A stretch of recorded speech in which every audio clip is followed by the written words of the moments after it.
You finally get the reaction you've been quietly engineering for months. The praise lands exactly where you aimed it. The person you needed to impress looks at you the way you always imagined they would, and for a few seconds, nothing happens. No relief. No settling. Just a strange, flat quiet, as if the moment arrived at the wrong address.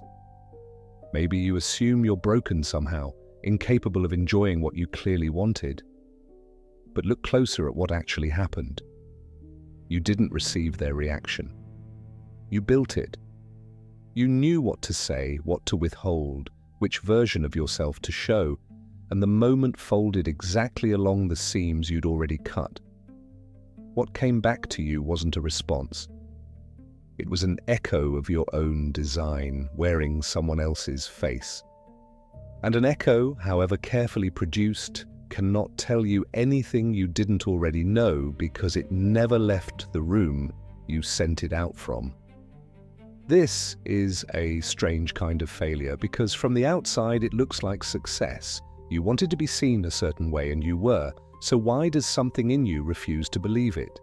Think about someone in your life who agrees with almost everything you say. At first, their agreement feels like comfort. Eventually, it starts to feel like talking into a mirror that has learned to nod. You bring them a decision, a plan, a version of yourself you're trying on, and they confirm it instantly every time. There's no friction anywhere. And somewhere underneath the comfort, a quieter and more unsettling question starts to form. If this person would agree with anything I said, does their agreement mean anything at all? That question is the one this video is actually about. Not friendship, not flattery, not fragile egos. Something more structural in how a self comes into being in the first place and why some encounters make you feel more real while others, despite giving you everything you asked for, leave you feeling like you're arguing with an empty room. Here is the strange part most people never examine. A self isn't something you finish alone and then simply put forward for approval. Whatever sense of yourself you build in private stays curiously unfinished because nothing outside you has yet had the chance to answer it, contest it, or press against its edges. It isn't that a private self-image just needs a second opinion. Becoming a self at all seems to require actually meeting something that isn't you, a perspective that can shape what you are, limit what you can get away with believing about yourself, and change you in the meeting itself, not just certify a conclusion you'd already reached without it.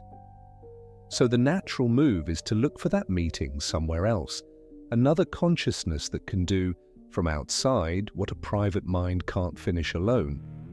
And here's where the trouble starts. There are two very different ways someone can meet you, and they can look and feel almost identical from the inside while doing almost nothing alike underneath. One way, you arrange things so their response is guaranteed. You choose who to ask, when, and how, so the answer that comes back is the one you already wrote. The other way, you put yourself in front of someone who was genuinely free to see it differently, who could have pushed back, misunderstood you, disagreed, refused you outright, and who meets you anyway from that same independent vantage point, whether the meeting ends in agreement or not. Only the second one can do the specific thing you're actually after.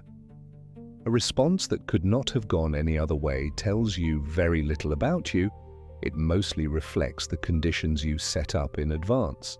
A response that could have gone differently and didn't carries something the other can't, contact with a perspective that was never yours to arrange, and almost nothing about how it feels in the moment tells you which kind you're getting. This is close to a problem the philosopher Hegel spent real effort trying to work out because he thought it described something basic about how a mind becomes aware of itself as a self at all. His account isn't a self-help theory, and it isn't offering a solution to loneliness. It's closer to a description of a trap, one that seems to appear again wherever two independent minds meet, and both, in some sense, need something from the other. His picture goes roughly like this. A self-consciousness on its own only has itself to refer to, certain of its own existence, but a certainty that has never been tested against anything outside itself. Then it meets another self-consciousness, another center of experience that also, from its own side, only has itself to refer to, and something remarkable happens. Each one wants the other to confirm that it is real, independent, a genuine self, and not just an object in the other's world. But this can't be a one-way transaction. Each side needs to be met by a consciousness whose own independence it, in turn, is willing to recognize. Otherwise, whatever comes back isn't recognition at all, just another object's echo. But here's where it turns difficult. Each side wants this, and each side is tempted to simply force the issue. If one can make the other treated as central, as undeniable as the one whose reality doesn't need debating, then it feels like it has won what it was after. Hegel imagines this tension pushed to its extreme, into a struggle where each stakes its own life to prove it isn't ruled by mere self-preservation, until one of them, facing the actual prospect of dying, chooses life instead and backs down. One becomes what gets called the master.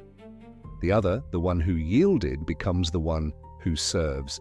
It sounds at first like a story about domination, and it's tempting to stop there and read the rest of your life through that lens. Who has power over whom? Who submits to whom? But read only that way, it misses what this dialectic is being used here to see. This isn't a claim Hegel himself made in the language of modern psychology. It's a pattern the story makes visible once it's used as a lens on something much smaller and more ordinary than lordship and servitude. Watch what happens to the master. The master gets exactly what he wanted. The other consciousness now defers to him completely, works for him, exists in relation to him, confirms him constantly through obedience, and it turns out to be incapable of doing the one thing he needed it to do, because recognition from a consciousness he has reduced to dependence cannot give the master the certainty he was seeking. It was forced. It has no independent standing left from which its confirmation could mean anything. But there's a deeper failure underneath that one. The master never recognized the servant as an equally independent consciousness to begin with. The forced deference is the proof of that. Which means the problem isn't simply that the response fails to give him what he wanted. He's demanding something from a source he has already refused to grant standing to give it. Recognition was never going to arrive from a direction he'd made sure could never be his equal. The method changes, the emptiness doesn't. One structural temptation in that emptiness is to tighten the grip rather than loosen it. If the confirmation feels hollow, it can seem like not enough has been secured yet. So more obedience gets demanded, more deference, more visible submission. It rarely helps. Each additional guarantee removes one more trace of a will that could have gone another way, leaving the response even less able to mean anything. So the master is stuck facing a version of the same flat silence you feel in a room where you already arranged everyone's reaction in advance. He is recognized by someone he no longer respects enough for that recognition to count, and he cannot go back and manufacture respect for the very consciousness he crushed to get it in the first place. Winning the confrontation and getting the confirmation turn out to be two things he cannot have at the same time. Now look at the one who yielded, because this is where it would be easy and wrong to expect a simple reversal, as though the story ends with the servant secretly becoming the real winner. Instead, that isn't what happens. What happens is stranger and slower. The one who serves is put to work on the actual physical world, shaping material, solving what resists solving, dealing with a world that does not care what he wants it to do. And something changes through that labor that obedience alone could never finish. But in Hegel's account, the discipline of service and obedience is part of the process, not merely its opposite. He runs into resistance that isn't a person's whim, material that won't bend the way he first wants, a problem that won't be talked out of existing, a task that has to be met on its own terms over and over before it yields anything at all. There's another piece of what shaped him, easy to overlook because it happened earlier and looked like defeat. In the moment he chose to yield rather than die, something in him met his own mortality directly, without the usual comfortable distance people keep from that fact. That terror shook loose, everything settled in the picture he'd been holding of himself. Real fear of an ending tends to loosen a person's grip on the story they've been telling about who they are. Labor didn't rebuild him out of nothing. It rebuilt him out of someone who had already felt how little his self-image weighed against the fact of his own death.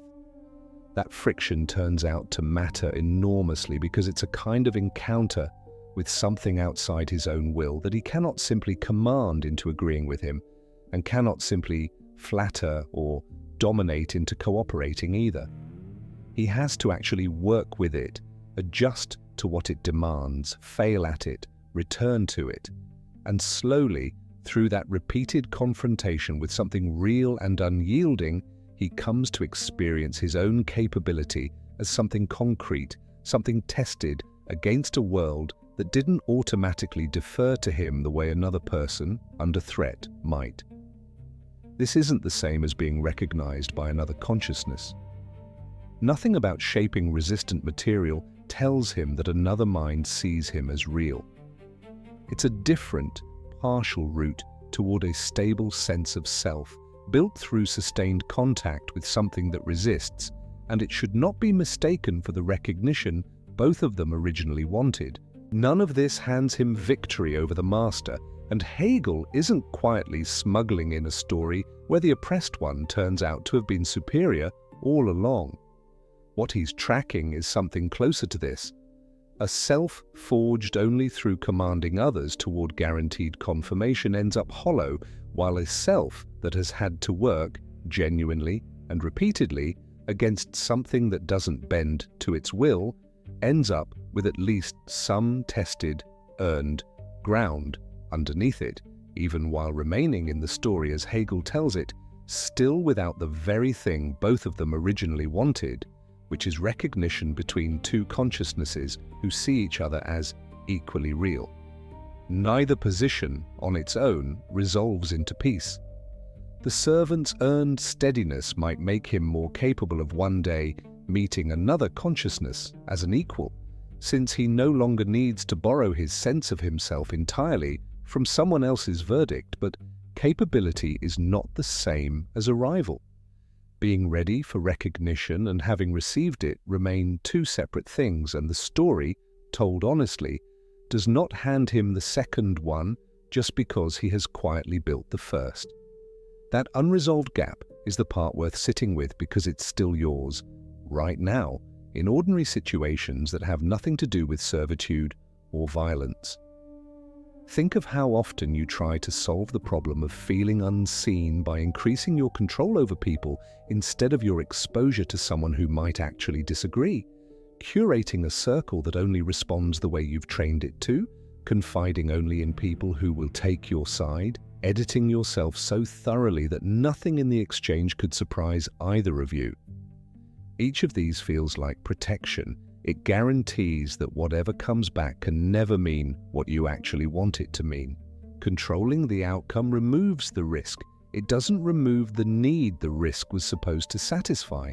And on the other side of that same instinct, think of the discomfort you feel when someone you respect disagrees with you, openly, without cruelty, simply because they see it differently. Notice something easy to miss here, that disagreement isn't a failure of recognition waiting to be redeemed later by some agreement. It can already be the recognition itself. Being told no by someone who took the trouble to actually look at what you said, weigh it, and reject it on its own merits is not the same as being dismissed, humored, or waved past. Recognition was never about getting the answer you wanted. It's about being met by a perspective free enough to have gone anywhere, including against you, and choosing to engage with you as something worth arguing with in the first place. A relationship where disagreement is permitted is the only kind where any response, agreement, or refusal can carry real weight. Strip out the possibility of resistance, and you strip out the possibility of meaning, even though the surface behavior can look the same either way. This is why approval so often fails to satisfy, even when it's generous and repeated. Approval can be given out of habit, fear, or simple kindness, none of which require the other person to test their own independent judgment against yours. Attention isn't it either, because being watched isn't being met. Attention can be paid to an object as easily as to a person. Admiration, oddly, can fail too, since it often responds to an image you've constructed rather than to you, and an audience can adore a performance while never encountering the person underneath it. Validation fails for a more specific reason, and it's worth separating from the others because it can look the most like the real thing.